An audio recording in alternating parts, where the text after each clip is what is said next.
What's up, YouTube? Your boy back once again with another sport topic, and today we gonna talk some football. Houston Texans football. We're gonna talk about the Texans. We're gonna recap and break down the Texans' big, impressive win at Arrowhead versus Kansas City Chiefs. The Houston Texans walk away with the victory, 31-24. But that doesn't even tell you half the story. But first, I'm gonna start off by telling y'all know y'all wrong. Y'all know y'all ain't shit for this. Y'all know what y'all did. Y'all know how I feel about both DeShaun and Mahomes. Y'all know I'm a Texas Tech fan. And Mahomes been my boy since he came in against Oklahoma State as a freshman. Y'all know DeShaun been my boy. You see with the jersey I got on. So y'all putting them up against each other like this? Y'all wrong for that. NFL, y'all wrong. Just to let y'all know y'all wrong. Everybody out there on YouTube, y'all wrong. Have me trying to pick sides. Y'all wrong. Y'all wrong. Y'all wrong. Everybody, Sauce Nation, y'all wrong.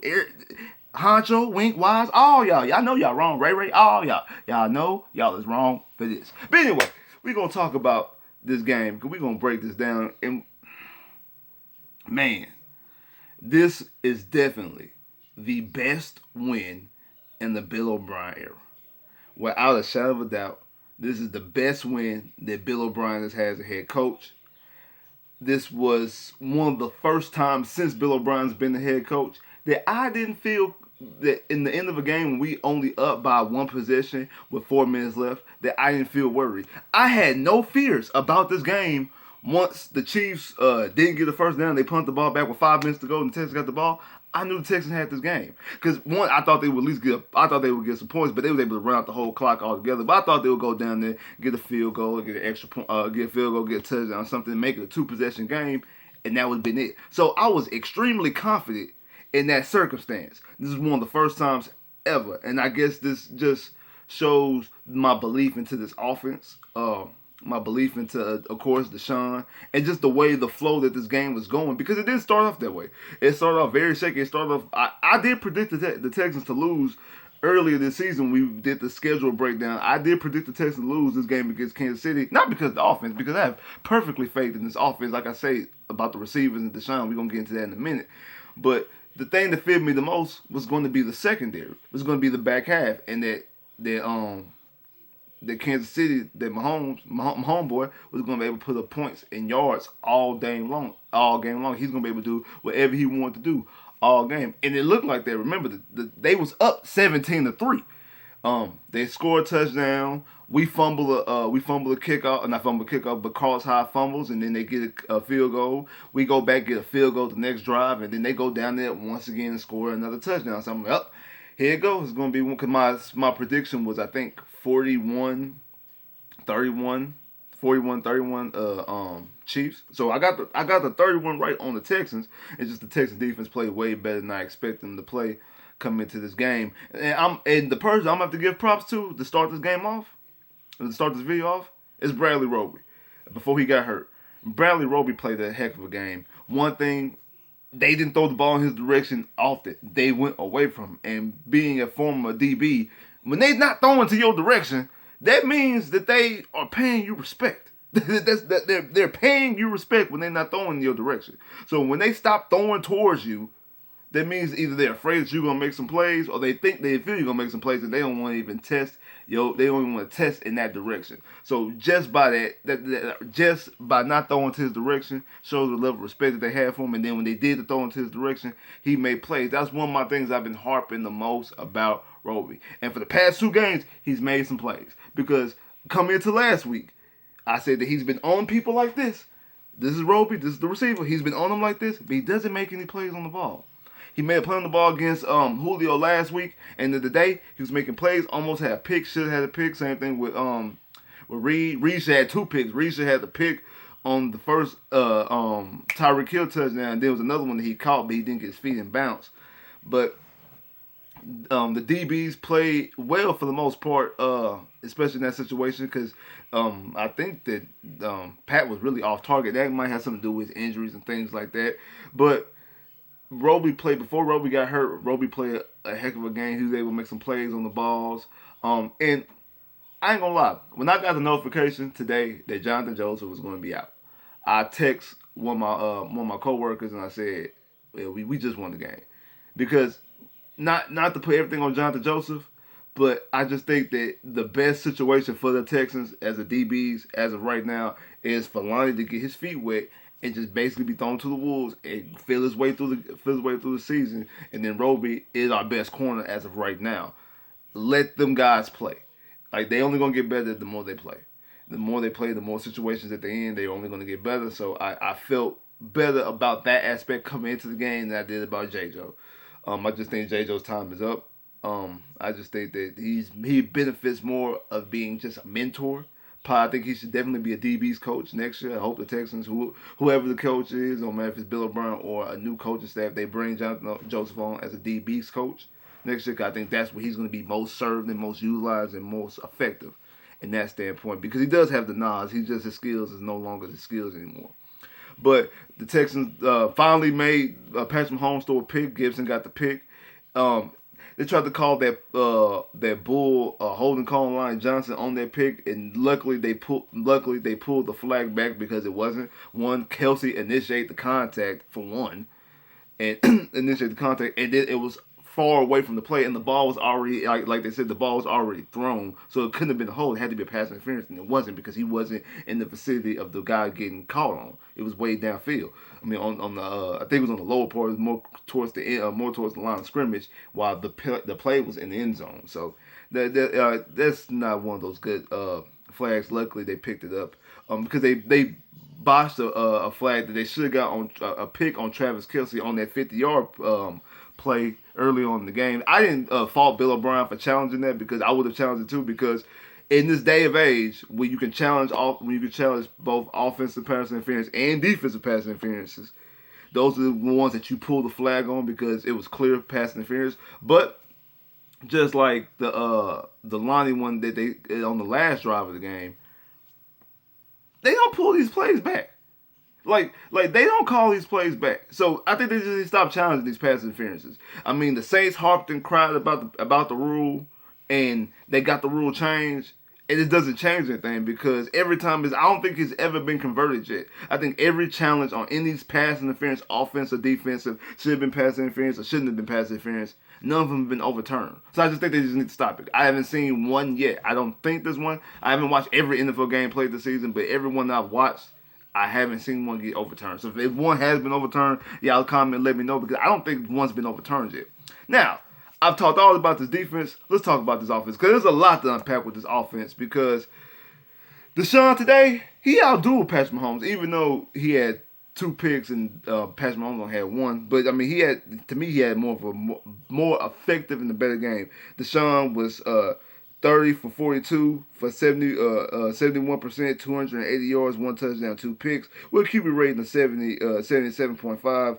Mahomes was 19 of 35 for a 54% pass completion percentage, with 273 yards, 3 touchdowns, 1 pick, 1 sack, and a rating of 96.5. Keyword: DeShaun did not get sacked none in this game. The second back-to-back game, DeShaun did not get sacked. Offensive line played well, even though Tyus Howard got hurt. I don't know exactly what the injury was, but he did get carted off. If you haven't heard, so if y'all know what the injury is, please let me know. Comment and let me know exactly what the injury is. But the offensive line played well, and these are the situations that we need. Once the offensive line plays well, you see what you get. Carlos Hyde, 26 carries for 116 yards, 1 touchdown. Deshaun Watson, 10 carries for 42 yards and 2 touchdowns. Now, Carlos Hyde did have a fumble on the first offensive play of the game, but after that, if you ever notice, after a running back fumbles the ball, when they start getting the ball back again, what they do? They run hard and violent and mad. They run angry, because they know they fucked up, especially when it's a lost fumble. They know they fucked up, so they run even angrier. And that's how Carlos Hyde was running violently all day. After that one play, they could not start Carlos Hyde. That's why he said, got in the camera and said, they can't fucking stop us. Because they couldn't fucking stop him.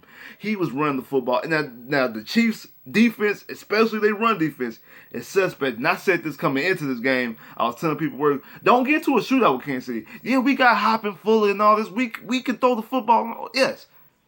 Run the football and keep Patrick Mahomes and that offense off the field as much as possible.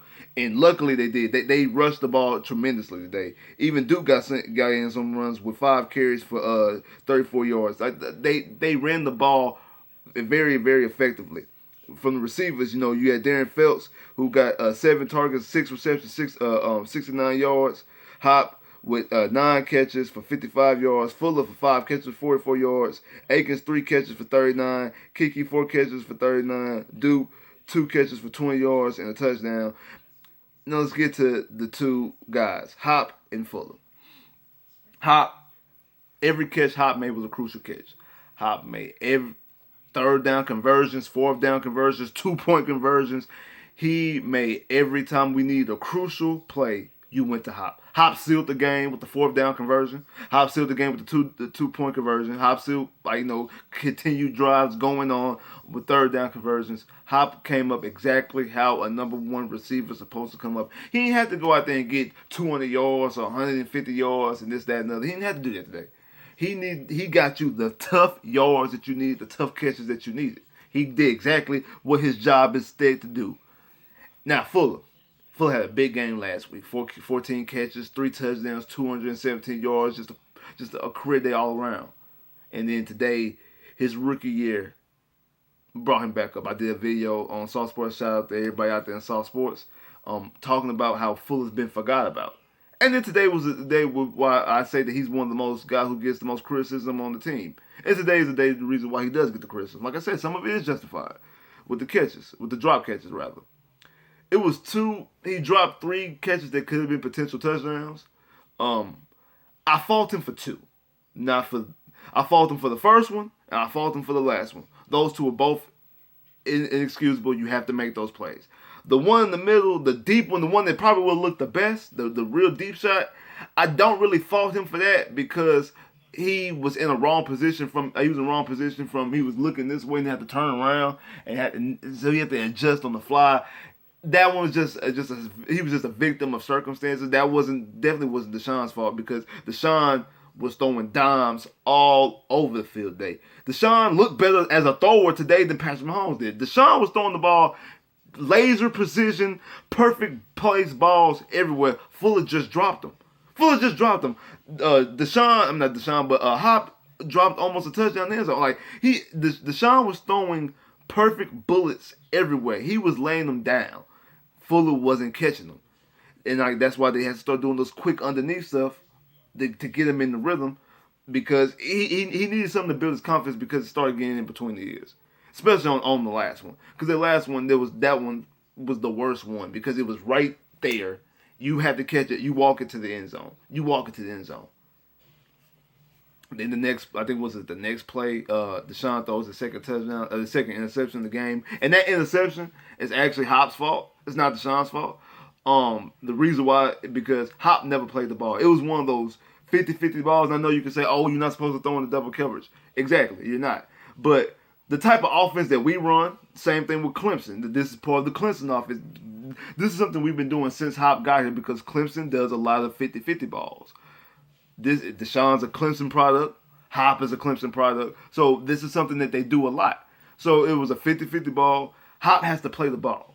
Hop never looked up. Hop, as soon as the one, it should have been offensive pass interference on Hop anyway. Because Hop never got his hands off of the corner. Hop kept his hands on and basically he was driving them back. And Hop looked up, okay, the ball's being thrown, but he never tried to play the ball. It's like once the ball was being thrown, he just kept his hands and tried to play defense instead of at least playing the ball, at least turn around trying to make a play on the ball. He never made a play on the ball, and I think that's really why it was an interception. I think if he would have made a play on the ball, 1, it could be a touchdown, or 2, it could be an incomplete pass. If it was going to be an interception, it'd be a tipped interception. But it's one of those things that the offensive play call is designed for it to go like that because but DeShaun never looked at anybody. Because Phelps was wide open in the end zone. Phelps ran, it wasn't that once the ball was thrown, Phelps was completely open in the end zone, but that play design was designed strictly for Hop. And you could tell by the way, DeShaun never looked anywhere else. He said, it was just straight here, looking for Hop. Throw it to Hop. Hop is double covered, and he's still throwing it to him because that's what the play design was for.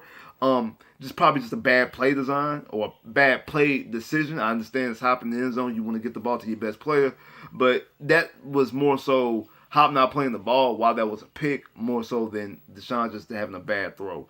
But because DeShaun, like I said, DeShaun was throwing dimes everywhere.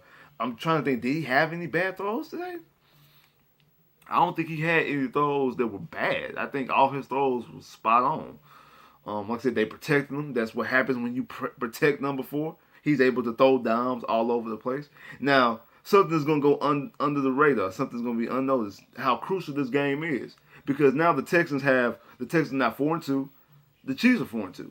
The Texans now have the tiebreaker over the Chiefs. So if we get into a situation where home field advantage pops up like last year, that's one of the reasons why the Texans didn't have a bye week, because they lost to the Patriots early on in the season, week 1 actually. So they came back to haunt them. They had the same records as the Patriots, but they couldn't get a first round bye. That's why you have to play Indy at home, opening on first round of the playoffs. Now they have the they have the tiebreaker over the Kansas City Chiefs. So if the Texans and the Chiefs have the same record, the Texans will leapfrog them if it's for home field advantage or at least a first round bye. Because I think the Patriots are 6-0, so the Patriots are looking at home field advantage, and you and the Chiefs both have a chance to knock them off and to bring them more down to earth later on in the season. But you now have put yourself in the position to now we start stacking up wins against other teams. So we have tiebreakers. We have tiebreakers against the Chiefs. I'm not the Chiefs. We do have tiebreakers against the Chiefs. We have tiebreakers against the Chargers. Say if the Chargers come back though, and win the division as well. We play Oakland in 2 weeks just because Oakland want to try to win the division. It's things like that, even though I think they have no shot. I think what Oakland is doing is going to get set back to earth in a couple of weeks. I think they have a bye week this week. They're going to get set back to earth recently. So I don't expect Oakland to continue on this tear. But you cannot fall short and have this big win on the road at Kansas City and then go to Indianapolis against Jacoby Brissett and fall flat on your face. You have to keep it rolling.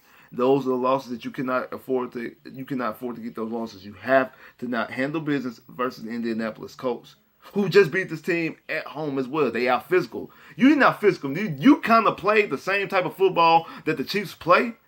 You just did it in a different way.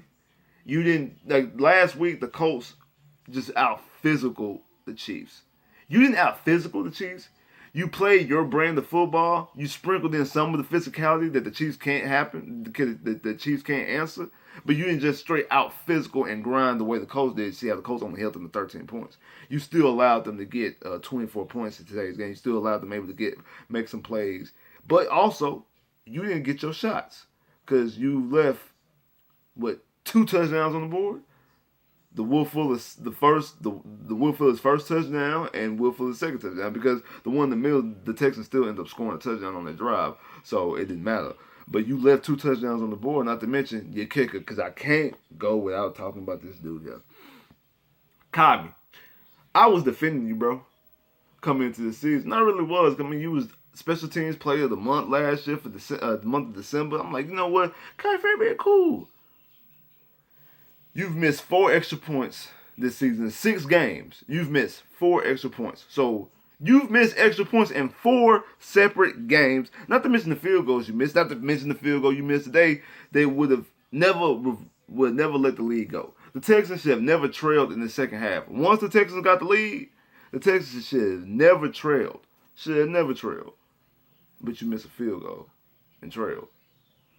Even though the Texans was able to get the ball back and score, but still. That's the reason why on the last drive, the Texans didn't kick a field goal. The Texans could have ended the game by kicking the field goal, but no, they like, we're gonna put trust in DeShaun and Hop. We're gonna put the trust in our quarterback and our number 1 receiver to end this game, because we can't trust this field goal kicker because he constantly misses when we need him the most.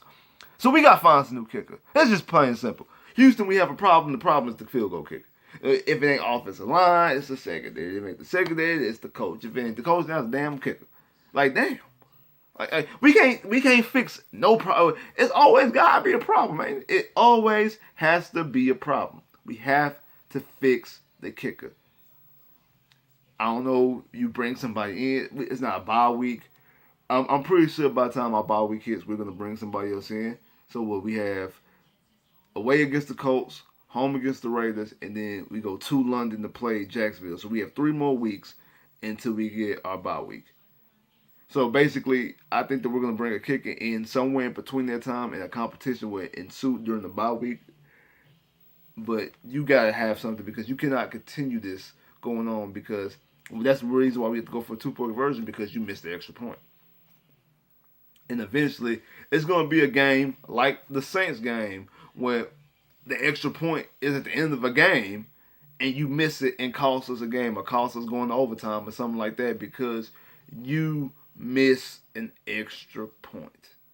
And we're not going to be able to recover from it because of the time of the game when it happens. Luckily, this one happened at the beginning of the game. We were able to recover from it. But sometimes it's going to happen in the fourth quarter where we can't recover from it. So we have to get that fixed. But other than that, it was a great quality win. I can't even blame Bill O'Brien. Like, even though now he's calling plays again. Last week, play calling was great. And I'm really on the belief that Tim Kelly was calling plays, and now Bill O'Brien was calling plays, and they made a point for the announcers to say that, Bill O'Brien calls the plays. Him and Tim Kelly have a collective effort. That doesn't settle well for me. It really don't. Unless you are a known play caller, like a guy who's a respected play caller. I don't want my offensive coach calling plays.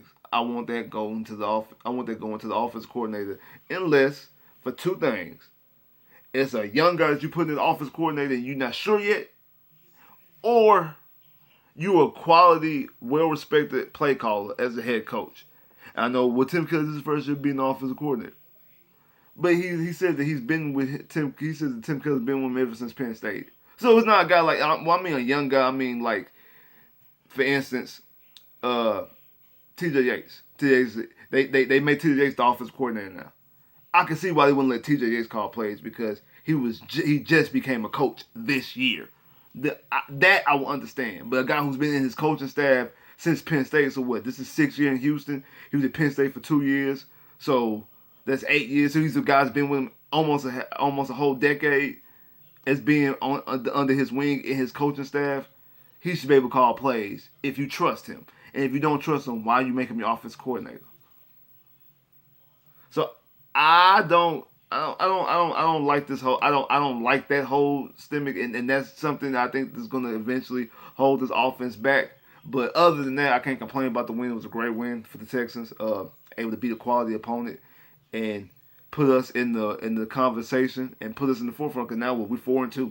I thought that we would be 2-4 coming into the season. I thought that we would have lost the last 2 games coming into the season. I predicted at this time the Texans have been 2-4 and make a run later on in the season. Hopefully